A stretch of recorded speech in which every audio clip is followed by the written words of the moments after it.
Guys আজকে কিন্তু 3D hologram বানানোর জন্য আমরা মোবাইলের উপরে এই যে শেপটা দেখছেন সেটা দিয়ে আজকে 3D কাজ করাবো। তো গাইজ এই শেপটাকে করার আগে মোবাইলটাকে অন করে সেখানে 3D হলোগ্রাম লিখলে অনেকগুলো কিছু চলে আসবে। এর মাঝখানে এই প্লাস্টিকের এটা দেওয়ার পর আমাদের দেখতে পাচ্ছেন যে উপর দিয়ে আমাদের কিরকম একটা শেপ লাগছে। তো গাইজ লাইটটা তো অফ করে দেওয়ার পর আরো বেশি সুন্দর লাগে।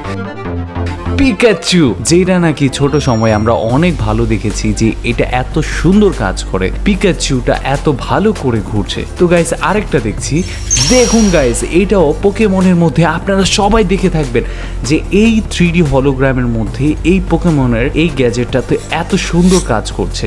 আমরা এখন কিন্তু এটাকে দেখতে পাচ্ছি যে কতটা স্বচ্ছ। গাইস এটা ফায়ারও করে, আপনারা দেখতে পাচ্ছেন ও কিভাবে ফায়ার করছে, আর সঙ্গে এটা অনেক ভালো কাজ করে। এছাড়া অন্যান্য কার্টুনগুলো কিন্তু আমরা এইটার মধ্যে স্বাচ্ছন্দ্যে করতে পারি, আর বাচ্চারা এটা খুবই পছন্দ করে, এমনকি আমিও বাচ্চা।